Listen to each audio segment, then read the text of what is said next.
नमस्कार. अटल मत न्यूज मध्ये आपले सहर्ष स्वागत आहे. गरवारे हायटेक फिल्म लिमिटेडकडून विषारी पाणी व वायू प्रदूषणाचा कहर. नायगाव बकवाल नगरच्या नागरिकांचे जीवन उद्ध्वस्त. न्यायासाठी साईनाथ पेहेरकर यांचे जिल्हाधिकारी कार्यालयासमोर आमरण उपोषण.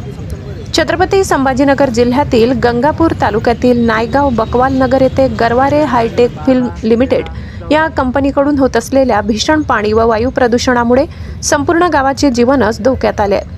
हजारडेस वेस्टेज केमिकलयुक्त व ॲसिडयुक्त पाणी थेट जमिनीत सोडून कंपनी नागरिकांच्या आरोग्याशी आणि शेतीशी उघडपणे खेळत असल्याचा गंभीर आरोप ग्रामस्थांनी केलाय. कंपनीपासून अवघ्या 100 फूट अंतरावर मोठी नागरी वसाहत असतानाही प्रदूषण नियमांना पायदळी तुडवत ही कंपनी बेधडकपणे कारभार करत असल्याचा आरोप उपोषणकर्ते साईनाथ रावसाहेब पेहेरकर यांनी सांगितले की एका संपूर्ण शेती हंगामात केमिकलयुक्त पाणी वापरल्यामुळे सर्व पीक वाया गेले. याबाबत नुकसान भरपाईची नोटीस देऊनही कंपनी प्रशासनाने अक्षरशः कानाडोळा केलाय. शिवाय कंपनी परिसरात मोठ्या प्रमाणावर वेस्टेज प्लास्टिक जाळले जात असल्याने परिसरात विषारी धुराचे ढग पसरले असून नागरिकांना श्वास घेणेही कठीण झाले. लहान मुले, वृद्ध व महिला सर्वाधिक बाधित होत असून अनेकांना कायमस्वरूपी श्वसनाचे आजार जडले आहेत. हे सर्व घडत असताना प्रदूषण नियंत्रण यंत्रणा व प्रशासन मात्र गप्प का आहेत, असा संतप्त सवाल नागरिकांनी उपस्थित केलाय. 25 नोव्हेंबर रोजी कंपनी व प्रशासनाला नोटीस दिल्यानंतर कोणतीही कारवाई न झाल्याने अखेर नायगाव बकवाल नगर व परिसरातील नागरिकांच्या वतीने साईनाथ रावसाहेब पेहेरकर यांनी 18 डिसेंबर रोजी जिल्हाधिकारी कार्यालय छत्रपती संभाजीनगर येथे आमरण उपोषणास सुरुवात केली आहे. हे उपोषण केवळ एका व्यक्तीचे नसून संपूर्ण गावाच्या अस्तित्वासाठीचे आंदोलन असल्याचे सुमेध गायकवाड यांनी स्पष्ट केले. कंपनीतून जे केमिकल आजूबाजूच्या गावाच्या परिसरात पाण्याच्या मार्फत जात आहेत. आज तुम्ही बघू शकता इथं गावकरी एवढ्या मोठ्या प्रमाणात जमलेले आहेत.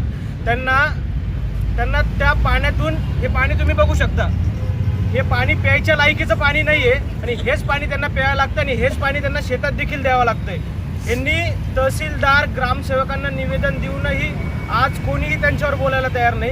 इथं तुम्ही बघू शकता एवढे मोठ्या प्रमाणात लोक इथं, गावकरी इथं जमलेले आहेत. त्यांच्या स्वतःच्या हक्कासाठी ते इथं जमलेले आहेत. पण प्रस्थापित नेते त्यांच्याकडे लक्ष द्यायला तयार नाही. कारण की ती गरवारे लिमिटेड कंपनी ही फार मोठ्या नेत्याची किंवा फार मोठ्या माणसासाठी जर तुम्ही जनसामान्याकडे लक्ष देत नसाल तर याच्यात चुकी कोणाची आहे? कोणाची चुकी?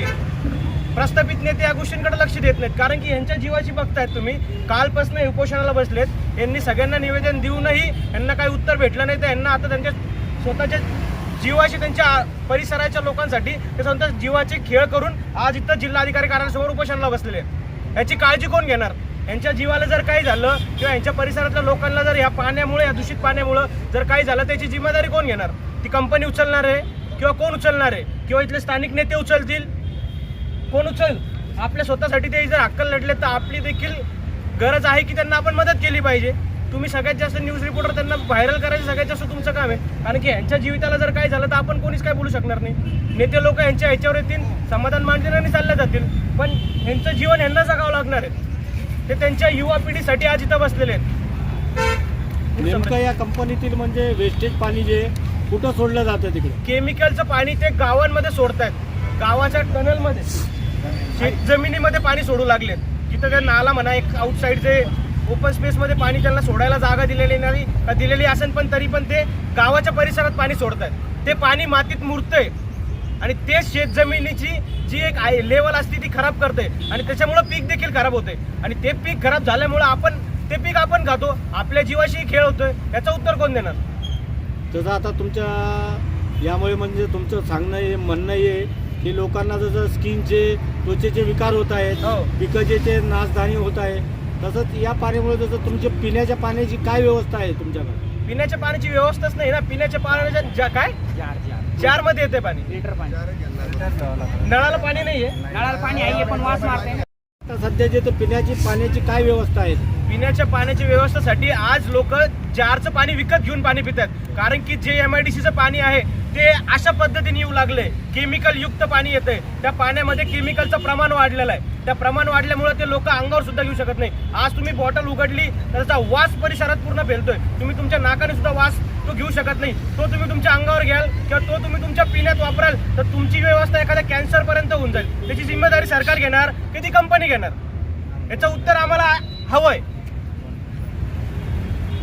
आता तुम्ही आता इथे जे उपोषणात बसलेले आहात तर तुमची प्रमुख मागणी काय आहे?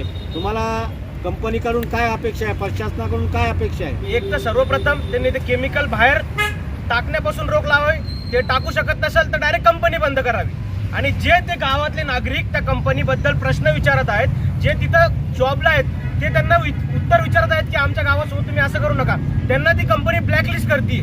त्यांचा रोजगार, त्यांचा हक्क ती ओढून घेते. याची जिम्मेदारी कंपनीने घ्यावं आणि त्यांचा जो रोजगार त्यांनी बंद केलेला आहे तो रोजगार पुन्हा चालू करावा. आणि गावातील प्रत्येक युवकाला तिथं त्यांनी कंपनीत जावं. बाहेरच्या लोकांना आणता, जे परिसरातील लोक आहेत, त्या परिसरातील लोकांना जे जॉबची गरज आहे त्यांनी ते कंपनीत जॉब घ्यावं. आणि सर्वप्रथम ते केमिकलयुक्त पाणी त्यांनी बाहेर कुठेतरी एक्सपांड करावं. गावातल्या नागरिकांना त्या पाण्याचा त्रास झाला नाही पाहिजे यांनी त्यांनी काळजी घ्यावी. आता एकूण जसं आता याविषयी जे तक्रार तुम्ही कंपनीकडे केलेली आहे का? कंपनीला ग्रामपंचायतीकडे केलेली आहे का? कंपनीचे रिसिव्ह आलेले, तहसीलदाराची रिसिव्ह आणलेली आहे, ग्रामसेवकाची रिसिव्ह आलेली, जिल्हाधिकाऱ्यांची रिसिव्ह आलेली आहे. याविषयी सगळ्यांची रिसिव्ह तुम्हाला- देऊनही काही कारवाई झालेली नाहीये. सगळ्यांना पत्र गेलेलं आहे. तुम्हाला संबंधित विभागाकडून काही पत्र आलेलं आहे का? काही माहिती मिळाली आहे का या काहीच माहिती मिळालेली नाही. यांनी आपले गावकरी सगळ्यांकडे जाऊन आलेत, पण एकाकडेही उत्तर दिलेलं नाही. कारण की ती कंपनी फार मोठ्या लेवलची. तर या प्रदूषणाचा विरोध आपण कधीपासून करताय? किती दिवसापासून करताय? वर्षभरापासून चालू आहे. वर्षभरापासून कंपनीचे विरोध पहिले त्यांच्या कामगार स्थानिक लेवलला करत होते, त्यांच्या कंपनीमध्ये करत होते. जे कंपनीचे कामगार 2012 पासून चालू आहे. एकदा विषय क्लिअर करा. हे जे कंपनीतून पाणी बाहेर केमिकल बाहेर निघतंय, जे केमिकल युक्त बाहेर निघतंय, त्यांनी हे नियंत्रण ठेवून दुसरीकडे व्हायचे. या पाण्याची किंवा या केमिकलची विल्हेवाट लावावी. गावात हे पाणी शिरू देऊ नये किंवा गावात हे केमिकल शिरू देऊ नये. आणि दुसरी मेन मागणी आहे, गावात त्यांनी हे जे पाणी त्यांचं आतापर्यंत मुरलं आहे त्याच्यासाठी एक दवाखाना त्यांनी करावा. कारण की त्याच्यावरचे लोकांना हे झालेले आहेत, रोग झालेले आहेत, ते निवारण्यासाठी त्यांनी मेन दवाखाना चालू करावा अशी गावकऱ्यांची मागणी. आणि तिसरी मागणी आहे, ज्यांनी आवाज उचलला कंपनी विरुद्ध त्यांना जे ब्लॅकलिस्ट केलंय त्यांच्यावरची ती ब्लॅकलिस्ट हटवावी आणि त्यांना पुन्हा एकदा रोजगार द्यावा आणि लोकांचा विकास करावा अशी विनंती आम्हाला आहे. आणि हे जर ते करू शकत नसतील तर कंपनी त्यांनी स्थलांतरित दुसरीकडे करावी आणि लोकांना त्रास देऊ नये. हे जर त्यांनी मागणी पूर्ण केली नाही तर गावातल्या लोकांचा त्यांना आक्रोश रस्त्यावर दिसेल आणि कंपनी बंद पडण्यात का हे आक्रोश जनतेचा त्यांना दिसून येईल. तुमचं नाव? सुमेध गायकवाड, NSU आहे.